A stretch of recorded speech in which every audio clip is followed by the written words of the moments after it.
Hello everyone, আশা করি সকলেই ভালো আছো। আমি গত ক্লাসে তোমাদের প্রোটিনের পার্ট অনে ম্যাক্সিমাম পার্টই আমি শেষ করে দিয়েছি প্রোটিনের। এই ভিডিওতে শুধুমাত্র হিমোগ্লোবিন নিয়ে আলোচনা করব। যেহেতু এটা একটু এই হিমোগ্লোবিন টপিকটা একটু ভালোভাবে বোঝার দরকার, এজন্য আমি একটু নোটের মধ্যে নিয়েছি, স্লাইড না দেখিয়ে। তো বরাবরের মতো আমি তোমাদের সাথে আছি, Shubhajit Bandyopadhyay, Dhaka medical college, K81 batch. এখন ফার্স্ট অফ অল হিমোগ্লোবিন কি দ্বারা ফর্ম হয়? হিমোগ্লোবিন আমাদের দুইটা কম্পোনেন্ট দ্বারা ফর্ম হয়। একটা কি হিম, আর একটা গ্লোবিন। হিমটা হচ্ছে protein, non protein part, and গ্লোবিনটা হচ্ছে প্রোটিন পার্ট।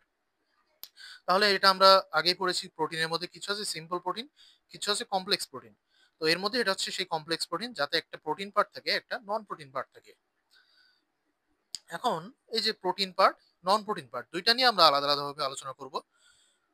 প্রোটিন পার্টের মধ্যে প্রথমে গ্লোবিন যে পার্টটা আছে, গ্লোবিনটা চারটা পলিপেপটাইড চেইন দ্বারা ফর্ম হয়।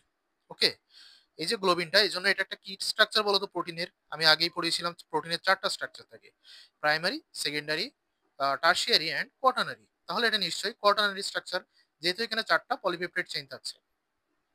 এই পলিপেপটাইড চেইনগুলো বিভিন্ন রকম হতে পারে, আলফা, বিটা, গামা, ডেল্টা। এর উপর ভিত্তি করে বিভিন্ন রকম হিমোগ্লোবিন হয়।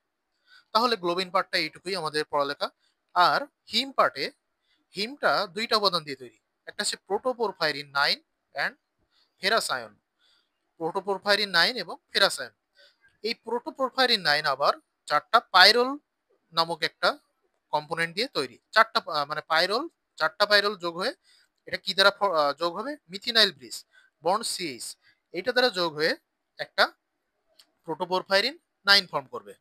এখন আমরা একটু ফিগারের মাধ্যমে এটা বুঝি, তাহলে আর একটু সহজ হবে। এখানে দেখো, এইটা হচ্ছে একটা পাইরোল রিং। এই যে সিএইচ সিএইচ, এগুলো দেখো একটা একটা মিথিনাইল বন্ড দ্বারা ফর্ম হচ্ছে। তো এই যে পাইরোল রিংটা একটু যেহেতু জটিল, আমরা একটু সহজভাবে এখানে এইভাবে একটা পেন্টাগন শেপের একটা স্ট্রাকচার নেব আমরা, সিম্বলিক স্ট্রাকচার একটা।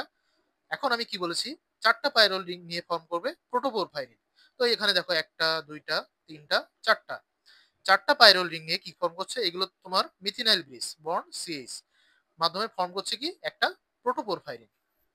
এখন প্রোটোপোরফাইরিনের সাথে হিম, সরি, ফেরাস আয়ন কানেক্ট হয়ে কি তৈরি করছে? একটা হিম। ওকে, তাহলে পাইরোল রিং, চারটা পাইরোল রিং নিয়ে ফর্ম করছে প্রোটোপোরফাইরিন। তার সাথে যখন একটা ফেরাস আয়ন আসছে, তখন ফর্ম করছে হিম। এবার এই হিমের সাথে যখন একটা গ্লোবিন ফর্ম করবে, তখন হচ্ছে একটা সাব ইউনিট ফর্ম করবে। এরকম চারটা সাব ইউনিট নিয়ে তৈরি করবে একটা হিমোগ্লোবিন মলিকিউল। দেখো, এই একটা আমাদের হিমোগ্লোবিন মলিকিউল, এই পুরোটুকু একটা আমাদের একটা সিনারিও, মানে আমরা একটা স্ট্রাকচার টাইপ নিয়েছি। এখানে দেখো, এই যে আলফা 1, এটা হচ্ছে কি? এটা হচ্ছে গ্লোবিন, একটা গ্লোবিন চেইন। তার সাথে কি জড়িয়ে হচ্ছে? একটা হিম যুক্ত হচ্ছে। তাহলে এই পুরোটুকু মিলে একটা সাব ইউনিট, এইটা আর একটা সাব ইউনিট, এই একটা, এই একটা, মানে টোটাল চারটা সাব ইউনিট। এই চারটা সাব ইউনিট নিয়ে তৈরি হচ্ছে একটা হিমোগ্লোবিন। আশা করি ক্লিয়ার। এখন আমি যদি এক লাইনে বলি, তাহলে কি? চারটা পাইরোল নিয়ে তৈরি হলো প্রোটোপোরফাইরিন, প্রোটোপোরফাইরিনের সাথে একটা ফেরাসাইন যোগ হয়ে তৈরি হলো হিম, হিমের সাথে একটা গ্লোবিন ফর্ম হয়ে তৈরি হলো একটা সাব ইউনিট। এরকম চারটা সাব ইউনিট নিয়ে তৈরি হলো কি? হিমোগ্লোবিন। আশা করি ক্লিয়ার হিমোগ্লোবিনের গঠনটা। এখন আসি, হিমোগ্লোবিনের কি কি টাইপস আছে। হিমোগ্লোবিন মেইনলি তিন টাইপসের হয়: হিমোগ্লোবিন এ, অথবা A1 বলা হয় একে, haemoglobin F, and haemoglobin A2। Haemoglobin এটা হচ্ছে অ্যাডাল্ট হিমোগ্লোবিন, মানে কোনো অ্যাডাল্ট পার্সনের বডিতে ম্যাক্সিমামই এই হিমোগ্লোবিন থাকে, এই জন্য একে বলা হচ্ছে অ্যাডাল্ট হিমোগ্লোবিন।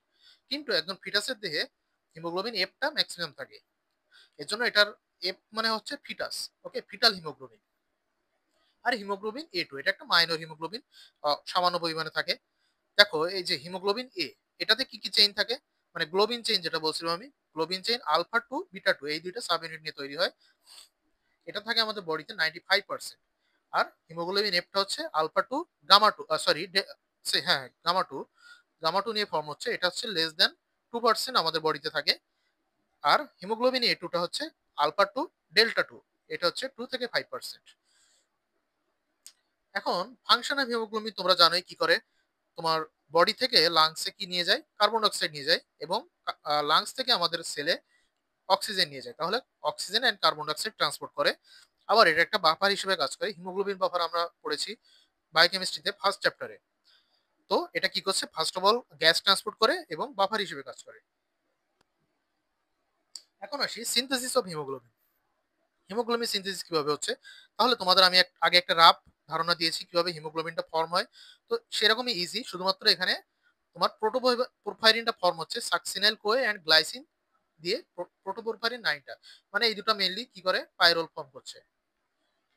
তো এটাকে বইতে ভাবে বলা হচ্ছে যে সাকসিনাইল কোয়ে অ্যান্ড গ্লাইসিন এই দুটো মিলে তৈরি করছে প্রোটোপরফাইরিন 9। এই প্রোটোপরফাইরিন 9 এর সাথে যখন আয়রন যোগ হচ্ছে তখন তৈরি হচ্ছে হিম। হিমের সাথে যখন একটা গ্লোবিন চেইন যোগ হচ্ছে তখন হচ্ছে একটা সাব ইউনিট। এরকম ভাবে 4টা সাব ইউনিট মিলে তৈরি হচ্ছে একটা হিমোগ্লোবিন। তাহলে আমাদের হিমোগ্লোবিনের পড়ালেখা এই পর্যন্তই। আমি সবই মোটামুটি বলার চেষ্টা করেছি। এই নোটটা আমি দিয়ে দেবো বরাবরের মতো। টেলিগ্রাম চ্যানেলে একটা লিঙ্ক দেবো, সেখানে সবগুলো নোটই দেওয়া থাকে।